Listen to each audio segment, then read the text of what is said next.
Hello नमस्ते, welcome to इटिस online. तो कैसी चल रही है बोर्ड की प्रिपरेशन? 10th के तो स्टार्ट भी हो चुके हैं 15 से, और बाकी जो मेन एग्जाम्स है वो अभी स्टार्ट होने वाले हैं। अभी तो ऑप्शनल एग्जाम्स है, 12th के भी स्टार्ट होने वाले। तो जब बोर्ड एग्जाम्स की हम लोग बात कर रहे हैं, पढ़ाई भी हम लोग बहुत करते हैं, लेकिन फिर भी कहीं ना कहीं हम लोग लैग कर जाते हैं। आज की वीडियो में मैं आप लोगों को बताऊंगा कुछ ऐसे इंपॉर्टेंट पॉइंट्स जिनको अगर आपने अप्लाई कर लिया बोर्ड एग्जाम्स को लिखते समय, तो आप डिफरेंस अपने आप देख सकते हैं। मतलब ये मेरिट होल्डर की भी हेल्प करेगा और वो बच्चे जो कि एवरेज होते हैं उनकी भी हेल्प करेगा ज़्यादा से ज़्यादा स्कोर करने का। सो चलिए बिना देरी के हम लोग करते हैं हमारा बोर्ड बूस्टर स्टार्ट।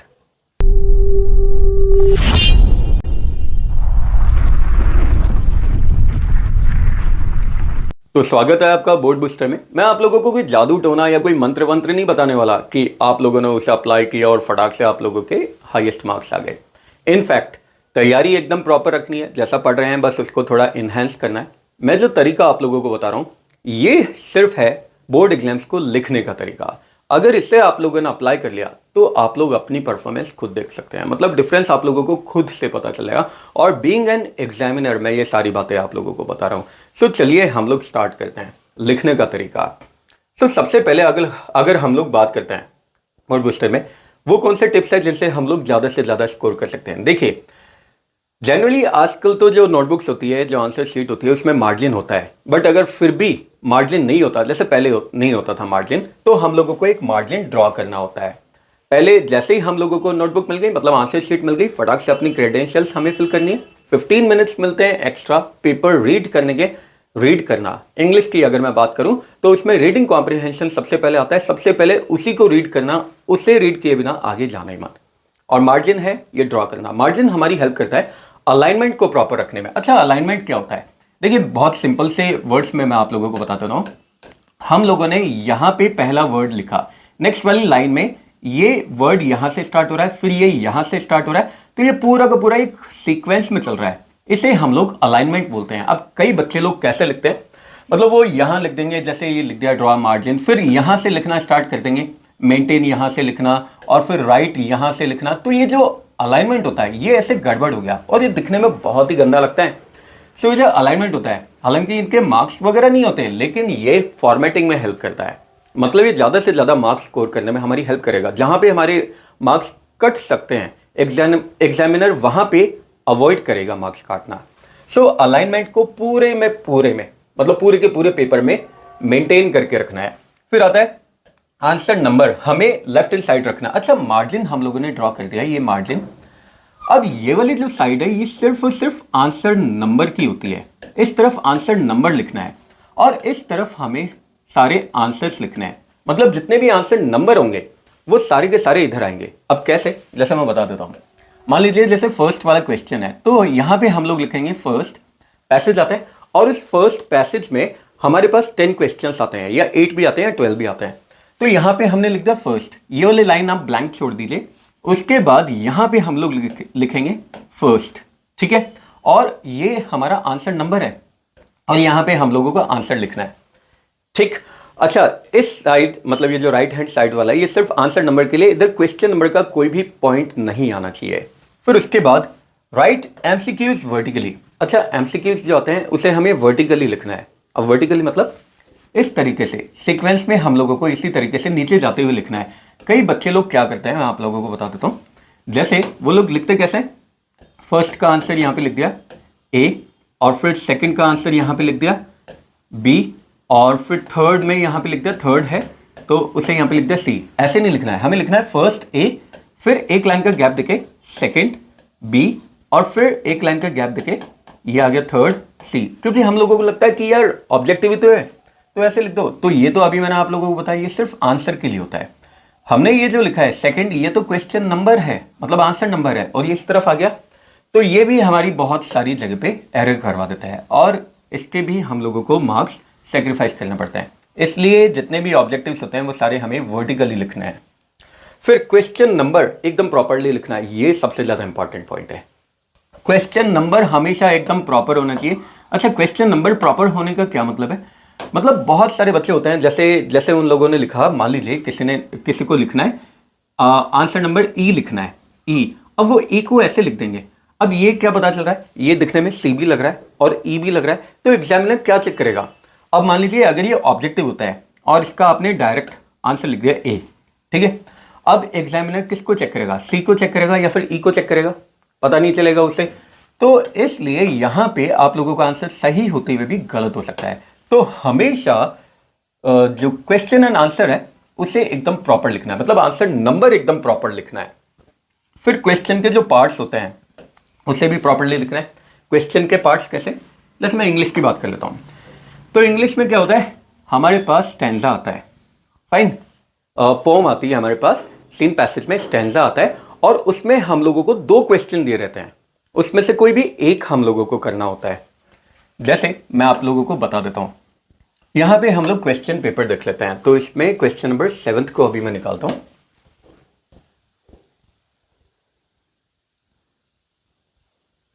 लो पूरा खत्म हो गया, सो ये आ गया। जैसे ये हमारे पास क्वेश्चन है, क्वेश्चन नंबर 7 का ए, 7 के ए में ये स्टैंजा हमें सॉल्व करना है। इसके आंसर्स यहाँ पे मतलब क्वेश्चन यहाँ पे दे रखे हैं और इसके ऑप्शन में अब ये 7 का बी है ना। तो हम लोगों को करना कैसा है, जैसे हम लोग जब सॉल्व करेंगे तो हम लोगों को क्या करना है, ये इधर क्वेश्चन नंबर है, यहाँ पे हमें लिखना है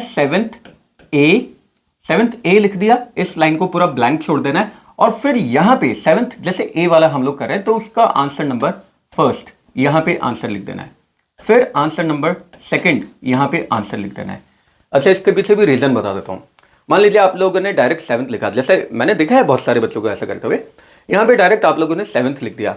अब 7th का आपने ए बी कुछ भी नहीं लिखा, तो उससे होगा क्या, अगर ये इसमें तो जनरली क्या होता है कि हमारे पास यहाँ पे सब्जेक्टिव ऑब्जेक्टिव दोनों तरह के क्वेश्चन है।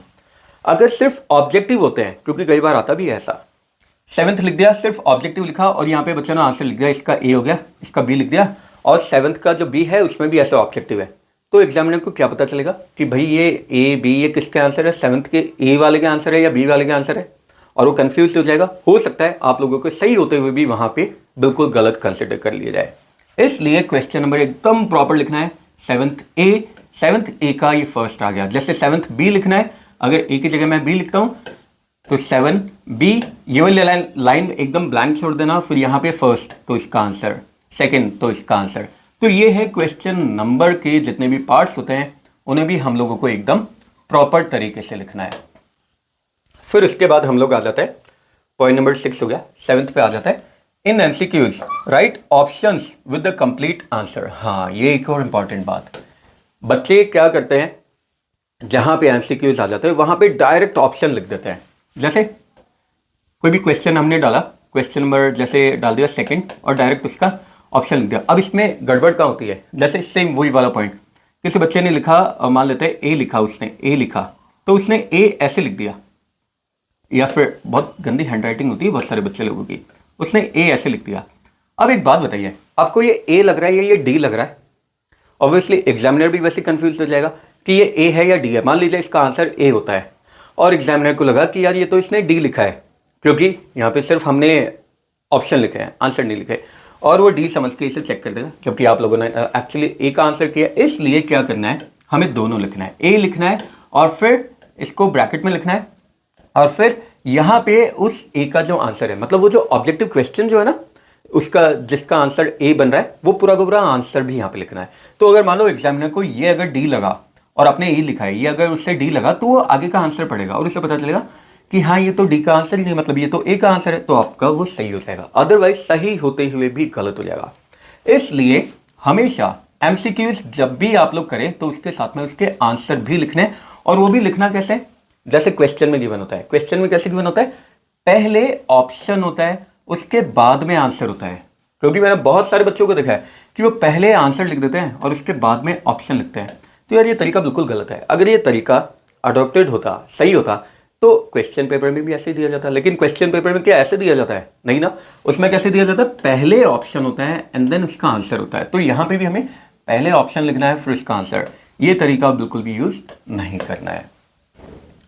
फिर बात कर लेते हैं हम लोग फिल इन द ब्लैंक्स की। अगर हमारे पास ऐसे क्वेश्चन आते हैं, अगर क्या आते ही आते हैं जिसमें हमें फिल इन द ब्लैंक पूछा जाता है, मतलब एक ब्लैंक दे देता है और उससे पूछा जाता है, तो जैसे मान लीजिए उसका आंसर बन रहा है राइट। कई बच्चे क्या करते हैं, पूरा यहां से लिख देते हैं in the fill in the blanks right answers only, और इस राइट को अंडरलाइन कर देते हैं, ये ब्लैंक है। इससे भी क्या होता है, वो जो अंडरलाइन किया हुआ है कई बार वो नोटबुक की जो लाइनिंग होती है उससे वो मिल जाता है, मैच हो जाता है, और पता नहीं चलता कि कौन सा वर्ड आप लोगों ने आंसर किया है। तो ऐसी कंडीशन को अवॉइड करने के लिए, जैसा मैंने बताया, आप लोगों को जो अभी मिला है ये सिर्फ आंसर शीट है, इसमें सिर्फ और सिर्फ आंसर आने चाहिए, जबकि ये तो क्वेश्चन है। अगर इसका आंसर राइट होता, ये ब्लैंक हमें दिया हो रहा था, ये भरना होता, तो ये पूरा तो क्वेश्चन है, ये भी क्वेश्चन है, आंसर क्या बन रहा है, सिर्फ इतना ही तो आंसर बन रहा है ना। तो फिल इन द ब्लैंक में सिर्फ और सिर्फ आंसर लिखना है, मतलब हम लोग क्या लिखेंगे, राइट, बस। पूरा का पूरा सेंटेंस लिखने की जरूरत नहीं है, फिल इन द ब्लैंक में पूरा सेंटेंस लिखने की जरूरत नहीं है, सिर्फ और सिर्फ आंसर लिखना है, बिकॉज ये हम लोगों को जो दिया गया है ये आंसर शीट है और ये तो क्वेश्चन है, तो हम लोगों को आंसर लिखना है। अब आगे हम लोग बात करते हैं पैसेज की। हाँ, पैसेज में बहुत सारी प्रॉब्लम होती है यार बच्चों को। देखो, एक तरीका मैं आप लोगों को बता देता हूँ। जो पैसेज होता है उसमें हमेशा कीवर्ड ढूंढो, कीवर्ड क्वेश्चन में, मतलब क्वेश्चन हमेशा पूछ लिया जाएगा, क्वेश्चन में हमेशा ये बताया जाएगा कि आप लोगों को किसके बारे में पूछा जा रहा है। अब जिसके बारे में पूछा जा रहा है उसका एक कीवर्ड जरूर होगा वहाँ पे। कीवर्ड मतलब वो इंपॉर्टेंट चीज़ जो हमें पूरा पैसेज में ढूंढनी है। अगर उसको हमने नोट कर लिया तो पूरा पैसेज में से हम लोग देख सकते हैं। अब कई बार ऐसा होता है कि यार उस पूरे पैसेज में हम लोगों को वो आंसर 3 लाइन में मिल रहा है, मतलब मुझे लग रहा है कि यार फर्स्ट लाइन भी उसका आंसर बन सकती है, सेकंड भी, थर्ड भी, लेकिन आंसर तो कोई एक ही लाइन है। ऐसे में क्या करेंगे, तो एक तरीका बताता हूँ। अगर कभी ऐसा कंफ्यूजन होता है, तीनों की तीनों लाइन लिख देना, उसमें जहाँ पे भी आंसर होगा वो आपका सही कंसिडर कर लिया जाएगा। सो हमेशा कीवर्ड को ढूंढना है पूरे के पूरे पैसेज में। फिर आगे चलते हैं, पॉइंट नंबर 10। सेम पैसेज की बात करें, एंटोनिम, सिनोनिम या फिर वन वर्ड सब्स्टिट्यूशन कई बार पूछा जाता है। ऐसी कंडीशन में क्या करना है, देखिए ये यहाँ पे वोकैबुलरी की बात है, तो वोकैबुलरी कभी भी किसी की 100% नहीं हो सकती, क्योंकि एक लिमिटेशन होती है हर एक ब्रेन की। एक लैंग्वेज के हम लोग 7 to 8,000 वर्ड्स ही अपने माइंड में याद रख सकते हैं, चाहे वो कोई भी इंसान हो, इंग्लिश टीचर ही क्यों ना हो। हिंदी के भी आप लोगों को 7 से 8 हज़ार से ज़्यादा वर्ड्स याद नहीं होंगे। तो इसका तरीका क्या है, तरीका ये है कि वो जो वर्ड हमें पूछा गया है, find word from the passage which means the same, और वो जो वर्ड हमें पूछा गया है उस पूरे पैसेज में, या आजकल तो जनरली हम लोगों की हेल्प और कर दी जाती है, हमें पैराग्राफ नंबर भी बता दिया जाता है कि इस वाले पैराग्राफ नंबर से हमें ये मिलेगा, जैसे 1 2 3 4 5th पैराग्राफ में मिलेगा। तो 5th पैराग्राफ में ढूंढना कोई ऐसा वर्ड जो आप लोगों ने सुना ही नहीं हो, एकदम अजीब लग रहा हो, आप लोगों के लिए एकदम नया हो, और वो वर्ड उसका आंसर बनने की प्रोबेबिलिटी ज़्यादा है। अब मान लीजिए अगर आपको ऐसे 3 वर्ड्स मिलते हैं जो कि एकदम आपके लिए नए हैं, जो आपने सुने ही नहीं है, तो करना क्या है, 3 वर्ड्स मिल गए, तीनों तो आंसर हो नहीं सकते, तो उन तीनों को वो जो वर्ड पूछा गया उस वर्ड की जगह रख के देखना और फिर सेंटेंस को बोलना। अगर वो सेंस दे रहा है तो इसका मतलब वो आंसर होगा। अब मान लीजिए इसमें भी कोई 2 ऐसे वर्ड्स हैं जो दोनों हमें लग रहा है कि वो सेंस दे रहे हैं, क्योंकि मतलब तो हमें पता ही नहीं, हमें लग रहा है कि वो सेंस दे रहा है, तो ऐसे कंडीशन में क्या करें, तो ऐसी कंडीशन में कुछ नहीं करना यार, तुक्का लगाना है बस। अकड़ बकड़ बम्बे बो करके कोई भी एक तुक्का लगा देना, क्योंकि फिर तो और कोई इलाज ही नहीं है, या तो हमारी वोकैबुलरी स्ट्रांग होनी चाहिए या फिर उसके बाद तो यही ऑप्शन बचा। लेकिन मैं बता रहा हूँ कि जो भी अजीब वर्ड है उनको अप्लाई करके देखना, 90% यहीं से काम हो जाता है। अब फिर हम लोग बात करते हैं, हाँ, लास्ट ईयर से एक और इम्पॉर्टेंट क्वेश्चन आने लगा है, मतलब क्वेश्चन नहीं सॉरी, एक और इम्पॉर्टेंट पॉइंट हम लोगों के पास आने लगा है, और वो पॉइंट है हमारे पास 2 ऐसे क्वेश्चन आते हैं जो विजुअली इंपेयर्ड है। विजुअली मतलब, विजुअल मतलब देखना, मतलब जिन्हें आंखों से कम दिखता है या जिनकी जो नज़र है वो थोड़ी कमज़ोर है। तो ऐसे क्वेश्चन को आप लोगों को अटेम्प्ट नहीं करना है अगर आप लोगों को ऐसी कोई प्रॉब्लम नहीं है तो। अब आप लोग बोलेंगे सर अगर हमने अटेम्प्ट कर लिया तो एग्जामिनर को क्या पता चलेगा, क्योंकि जब भी हम लोग नोटबुक को फिल करते हैं आंसर शीट को, तो उसके फर्स्ट पेज पे लिखा जाता है किसी तरह की कोई फिजिकल डिसेबिलिटी है तो उस पर टिक करना होता है, और फिर शायद उसके लिए कोई सर्टिफिकेट वगैरह भी लगता होगा, इसका मुझे ज़्यादा आइडिया नहीं है। तो विजुअली इंपेयर्ड अगर आपने उस पर टिक किया तो ही आपका चेक किया जाएगा, अदरवाइज मार्क्स कट जाएंगे।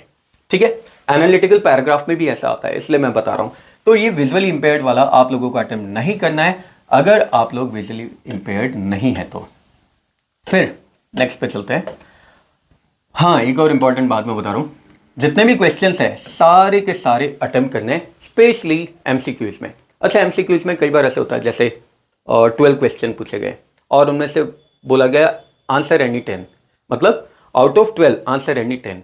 तो अब आप लोगों को क्या करना है, बहुत सारे बच्चों के माइंड में ये भी होता है कि अगर हमने 12 के 12 अटेम्प्ट कर दिए तो कई लोग ये भी समझते हैं कि स्टार्टिंग के जो 10 होंगे वो कंसिडर किए जाएंगे। तो मैं आप लोगों को बता देता हूँ, उसमें से जो सही 10 है, सही, वो कंसिडर किए जाएंगे। सो एमसीक्यूज में आप लोग ये तरीका यूज कर सकते हैं। 12 क्वेश्चन पूछे जा रहे हैं, वैसे तो हमें 10 ही करने हैं, लेकिन अगर आप लोगों को डाउट है कि यार शायद ये मेरा सही हो सकता है या गलत भी हो सकता है, ऑल 12 क्वेश्चन अटेम्प्ट कर लेना, सारे के सारे। जो उसमें सही होंगे उसके आपको मार्क्स मिल जाएंगे। ओवर कटिंग अवॉइड करनी है। ओवर कटिंग का मतलब क्या है यार, ऐसा देखिए, हम लोग भगवान तो है नहीं कि हम लोग लिख रहे हैं तो एकदम सही लिखेंगे पहली बार में, तो लिखते समय गलतियां भी हो जाती है। अब गलतियां हो जाती है तो कई बच्चे, जैसे मान लीजिए क्वेश्चन की स्पेलिंग गलत हो गई या मुझे और कुछ लिखना था, तो लोग क्या करते हैं, इसको काट देते हैं ऐसे, मतलब पूरा का पूरा ऐसा लगता है हल्दी घाटी का युद्ध यहीं पे लड़ा गया था। तो इस तरीके से नहीं करना है।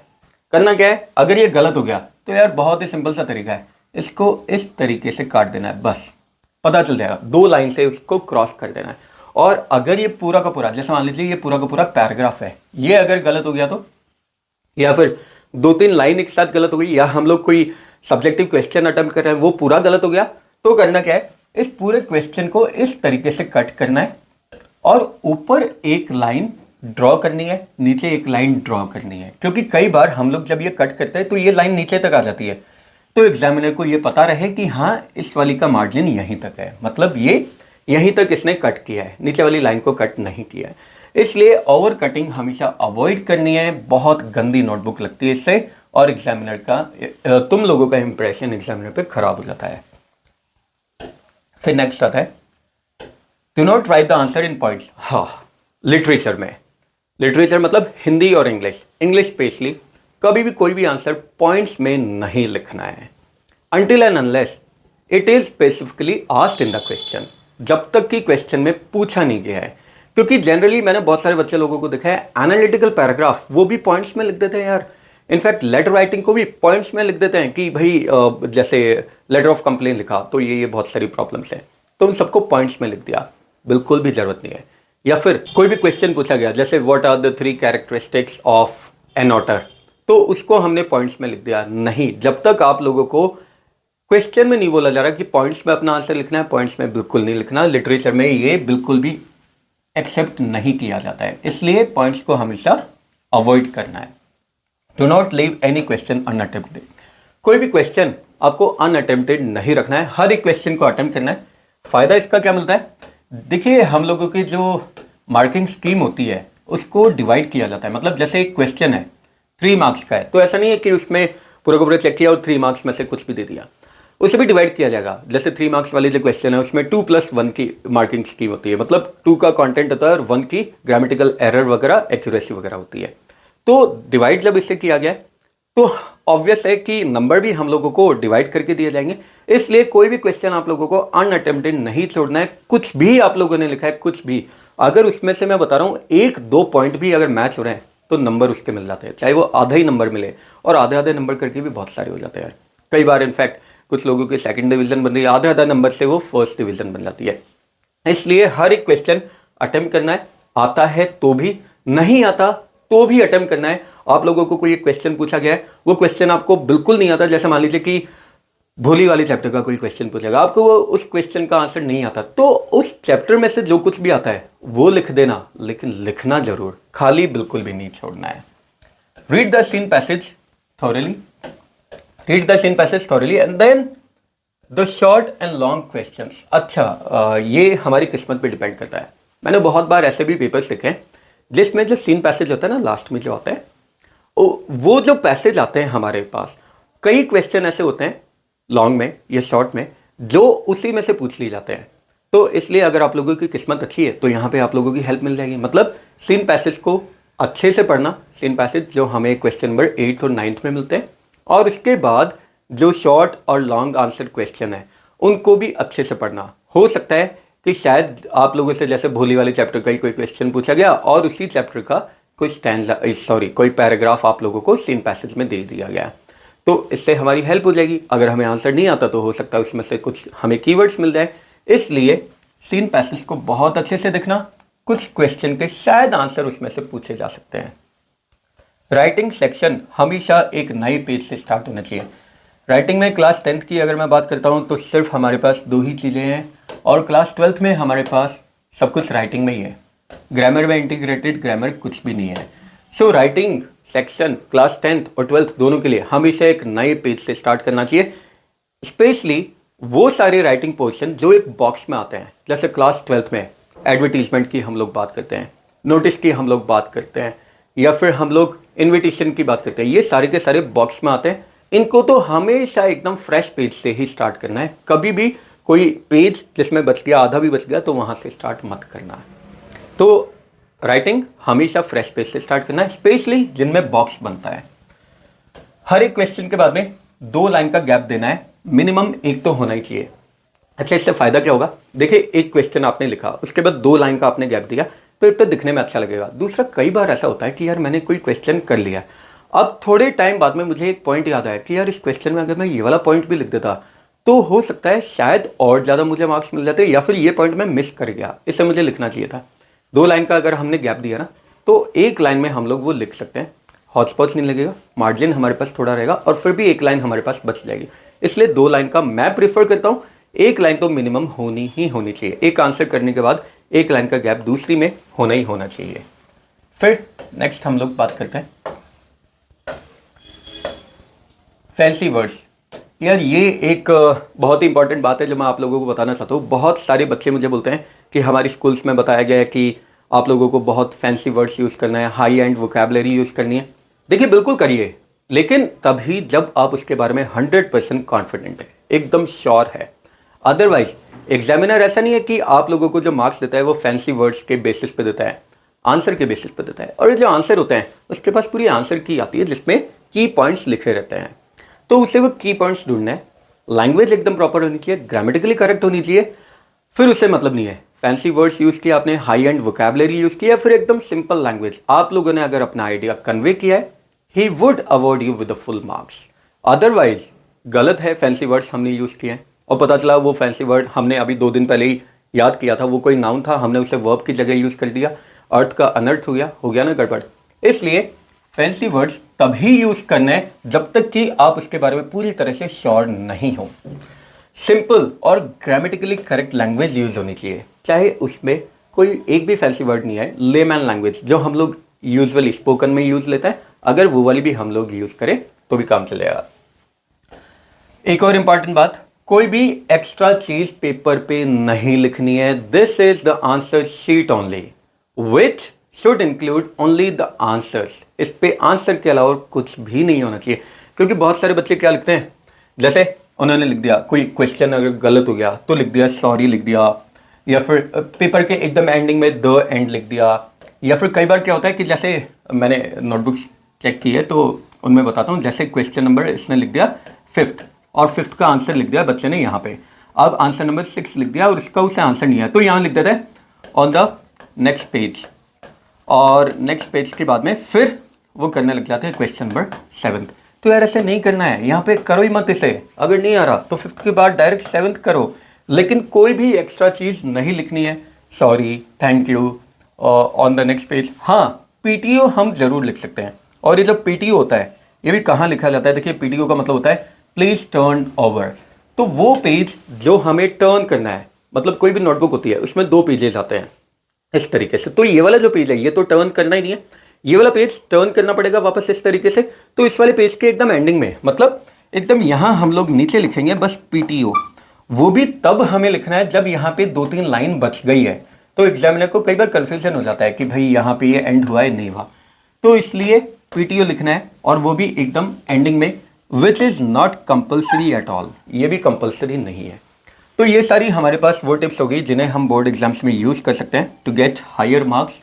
मोर ओवर, पढ़ाई तो हम लोगों को कंटिन्यूएशन में रखनी ही रखनी है, और ये जो पीडीएफ है ये आप लोगों को ईटीसी ऑनलाइन टेलीग्राम चैनल से मिल जाएगी, जहाँ पे आप लोगों को सारा कंटेंट मिल जाएगा, सारी PDFs along with the question and answer हर एक चैप्टर की मिल जाएगी, और बुक्स भी मिल जाएगी आपको, सैम्पल पेपर्स भी। तो ईटीसी ऑनलाइन टेलीग्राम चैनल से जाके आप लोग डाउनलोड कर सकते हैं। फिर भी अगर किसी तरह का और भी कोई भी क्वेश्चन आता है तो मुझे आप लोग डायरेक्टली कमेंट कर सकते हैं, इंस्टाग्राम भी हमारा फॉलो कर सकते हैं, वहाँ पे भी आप लोग डीएम कर सकते हैं। इसी तरह के और किसी मजेदार वीडियो के लिए मिलते हैं नेक्स्ट वीडियो में, तब तक के लिए have a good day, take care, bye bye, जय हिंद, जय भारत। और हाँ, जाते जाते 1 मिनट, मैं आप लोगों को बोलना तो भूल ही गया यार, ये तो मैंने बना रखा था। Best of luck for the exams. Obviously luck की तो हम सब लोगों को ज़रूरत होती है, हार्ड वर्क को करते ही हम लोग। चलिए मिलते हैं और किसी मजेदार वीडियो में, तब तक के लिए have a good day, take care, bye bye, जय हिंद, जय भारत, राधे राधे।